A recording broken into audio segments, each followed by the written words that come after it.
Hello everyone. So my camera buying adventures is kind of continuing. You know, when I bought the A6400, I kind of said that, okay, I'm probably gonna realize that I want something more like the in-body image stabilization. And yeah, that was the point. So I picked up the Sony A6600. And when I had that and I was like recording and doing stuff with it, I realized like, hey, this is a nice camera, but there is a slightly better one. Well, maybe not a better one, but a different one, and a camera with a full frame sensor, and that camera is the A7C. So I kind of said like, yeah, I'm probably gonna end up buying that one instead and returning the A6600. And that was kind of what's happening, but there's a slightly different. This one says Panasonic. Yep, that's right. I picked up a Panasonic S5, the Lumix X5 with the kit lens, which is a 20 to 60 millimeters. Some of you might have seen this camera and know a little bit about the camera, and I kind of been looking a lot on this camera because on paper, this is a small beast. This camera has like everything that I, as a professional, want in a camera. And what is those kinds of stuffs? Well, it has a full frame sensor. It has a gamma profile. You have different color profile, and especially you have a flat profile. I think on the Panasonic it's called vlogg. Similar to S-Log, and well, it's a flat curve with a lot of information. It has 14 stops of dynamic range. Well, I think it has that. It's something like that, a lot. And it records in 10-bit 422 color.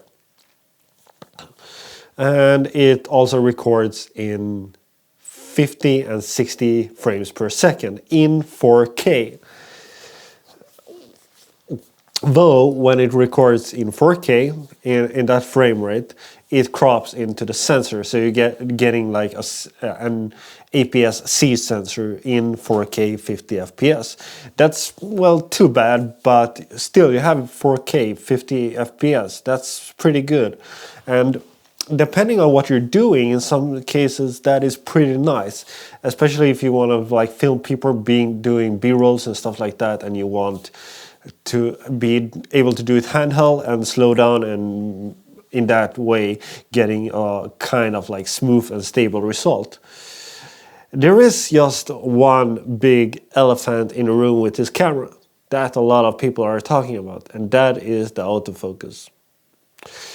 It's said that the autofocus on this camera is, let's see, terrible, not good. It sucks. Well, honestly, I think that's a little bit hard. The issue with the autofocus, though, is that it's contrast based. There's no face detection and anything like that. So the software in it does a very good job tracking your head, and you kind of see that it's on point all the time. But because of the contrast based autofocus, the camera can't really keep up with it. There is settings though that you can't change, and kind of like getting the camera to do a little bit more like what you want it to do. There is some videos on YouTube and stuff like that where people are like playing around with the settings and kind of getting a better result. However, I don't use autofocus that much, but at the same time, I do, because I used autofocus on this one all the time. And this is the RX100. It's my small little rig, just with the power pack and like that. However, I still have this camera, and at the moment I have the A66. And at the moment I also have the A6600 that I'm currently recording with. I'm not sure what I'm going to do, which camera I'm going to keep. The idea when I got this was like, if I like this camera, I'm going to keep it, and if I don't, and return the A6600. But now I'm kind of like thinking that maybe I should keep this and keep the A6600. Maybe I should get rid of this. But there's a lot of but. This one is the ultimate camera to bring wherever you're going and point and shoot, and it just does a superb job. This camera, the RX100 Mark 7, that camera never fails you. It's the ultimate camera, almost a perfect camera, if there is such a thing. However, what made me like starting to like ditching that camera, as mentioned before, was the noise. So here we are with this Panasonic. This one also has a flip out screen like this, which I know is like a thing nowadays. A lot of people are like, oh, I want a flip out screen because when I have a microphone at the top I could like record myself. But well, that's pretty good. And Panasonic was pretty smart with this thing because they put the microphone input on the top. So if you have a microphone and you put a microphone on the top of the house and then into the camera, you don't block the display. It will kind of, I'm going to show you how it's going to look. So the idea is that you're putting it like this. And now you should still be able to see yourself in the display while you're recording. Though, this is funny, when you open this one out, this little flap here, that still covers a part of your display or your monitor. Well, it is of course better than having it up here and covering everything. And also when you had the flip up, it's quite common that a part of your display, like here, it's covered. So you kind of see parts of yourself, but you're not really seeing the full display. So you kind of see a little bit more on that one. However, I record, when I'm recording, depending on how I record, but many times when I record, I have external power connected in the camera and I have an external monitor. So that means that I'm basically gonna cover the display with cables. Well, it's not that bad of a thing because I almost never walking around like this and filming myself. That's just not my thing. My thing is more to put it on a tripod or let someone else doing the job. So it's not the biggest issue for me, but keep that in mind that this kind of flip out display is not the best solution. Could also be quite opposite actually, because if you are recording on a gimbal and stuff like that and you want to get the little angles, you always need to have this one flipped out all the way. And if you're having the monitor and stuff like that, you are kind of limited in the way you can flip it. So you might actually end up not being able to see in some angles. In that case, I think the flip out display is much better because it has, when you're standing behind the camera, the articulation of this display is much better than it is on the flip out. Though it kind of depends on quite a lot of stuff, like your shooting styles, what kinds of stuff you connect to the camera and stuff like that. But that's something to keep in mind, that flip out displays are not really that great if you think about it. However, this is a completely new system for me. I'm used to I'm used to Sony from before, especially with the A series, and previous to that the next series. The RX100 have the similar menu system. And besides that, I'm also used to the Canon and Blackmagic cameras. Well, Canon is quite simple. I'm mainly using Canon cameras for stills. Well, for stills, I'm using a EOS 5D Mark IV.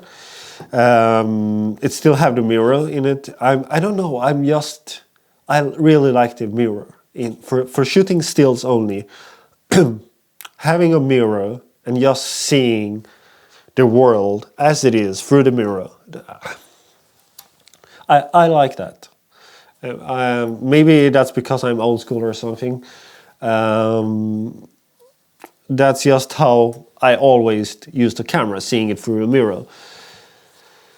The EVF displays on modern cameras, they are quite good, but well, it's not the same thing. Not for me, at least. Anyway, I'm not really complaining on the mirrorless cameras because they give you the possibilities to like use vintage lenses, and I am a big fan of vintage lenses. And vintage lenses are quite awesome. You could get like really good glass for almost no money at all. At the moment, I am actually recording with a vintage lens. It's my latest vintage lens, and it's a 28 millimeters Astron lens. 28 millimeter f-stop 2.8. With the Panasonic K-mount. By some reason, I'm a big fan of the Panasonic K-mount. But hey, adapters goes anyways, and there's also a possibility to use adapters on this one, and that is exactly what I intend to do. So where do we have that adapter? At the moment, this camera comes with the L mount. It's called the L Alliance, which is an alliance between, I think, Leica, Sigma, and Panasonic. They are like sharing that same platform of lenses. So this one goes from L mount to EOS, Canon EF. And to adapt this one to my other vintage lenses, I just use this ring. This ring specifically is a PK to EOS. So basically I put this adapter on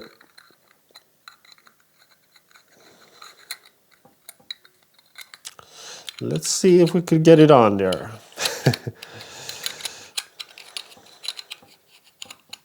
There is like a red dot, and they are matched up.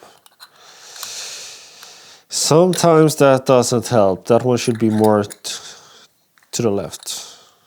Well, whatever. It's on. So far, in some cases, you might lose some of the focus properties for like infinity and stuff like that.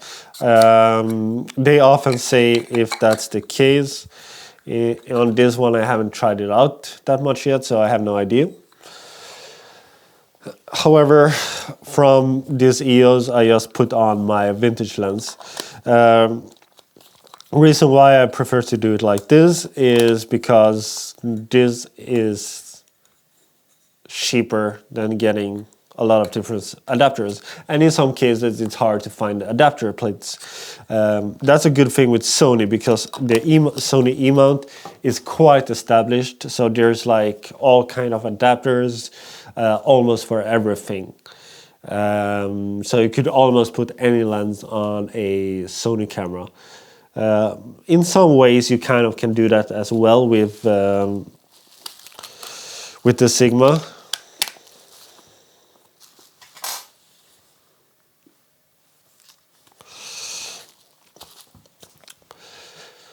So I'm a little bit excited for this for quite a lot of reasons. One of them is the video quality, which is superbly good, and the other one is because it's a full frame and it's the first full frame that I own. privately.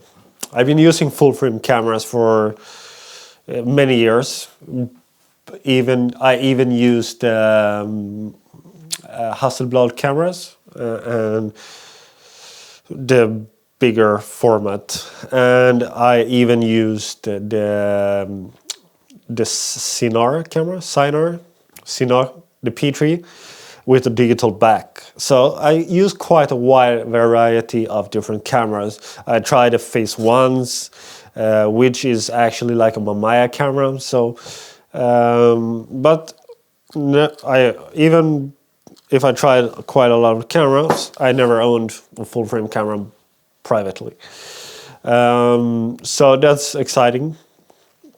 And a full frame is always a full frame. I kind of wish that the Blackmagic was a full frame, because the full frame look it's nice.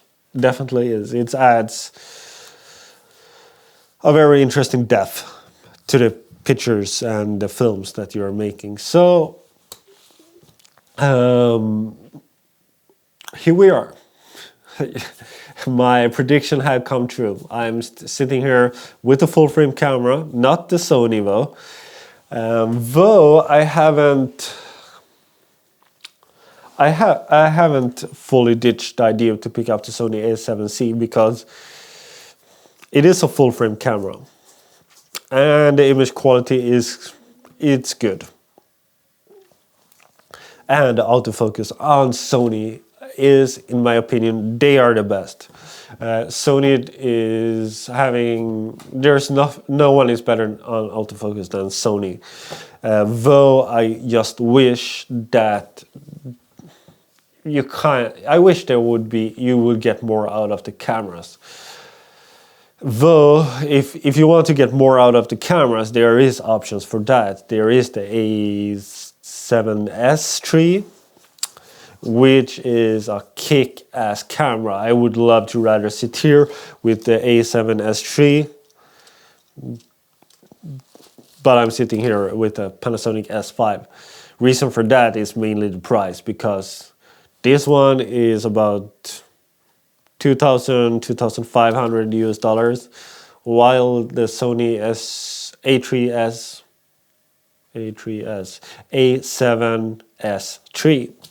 is, well, twice as much as this.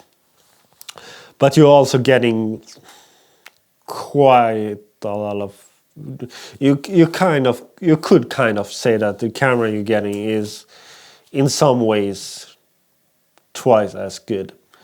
But this is still a very good camera. This one also has raw output through the HDMI. If you put an Atomos Ninja on it, you could get 5.7K raw. That also means that this one is recording in that resolution, 5.6K, and it's downsampling that into 4K. And that's the same at the A6600 and same as the Sony A7C. I really like that whole thing with downsampling the 6K image, because it gives a crisp image. It gives you a lot of details. It's kind of like having 6K but not having 6K at the same time. It's a very good way of doing it.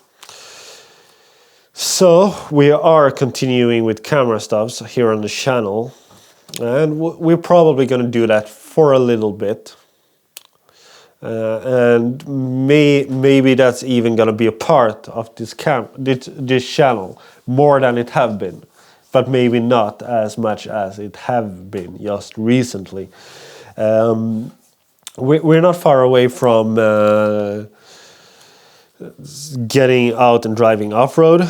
It's March 25 now, and April 10th. That's the day when we're having the first off-road driving of this year, and I'm really excited for that. But more than that, on Saturday this week, just in 2 days from recording this video, we are gonna put new summer tires on the Mustang. So it's time to bring out the Mustang as well. I have a quite new and interesting cooperation with STX in Halmstad. They are a car dealership in Halmstad that are like selling quite interesting cars. I was trying out one of those cars that they were selling, which was the Jeep J20. And further down the road, we're gonna try out some more cars. I'm just, I wanted to sort these things out first before I record those things. But my next review is probably gonna be about Jaguar XJ, which is a car that I've always been looking at. It's a Jaguar. They are like really good looking and really nice cars. They have a certain reputation though, but it's still a Jaguar and they're still really awesome, and I still want one. There is a lot of cheap Jaguars to buy, especially the XJ, but considering the reputation they have, maybe buying a cheap Jaguar isn't the best idea. However, the Jaguar that I'm going to record a review and look at is a really nice one. That is definitely not a cheap one, and it's not one of those Jaguars that might live up to the reputation. It is a really nice one. It's in good condition, and the asking price is, I think, it's about $8,000 US. So, well, maybe not the most expensive ones, but not the cheapest ones either. So keep your eyes open, especially click on that bell icon to get notifications every time I release a new video.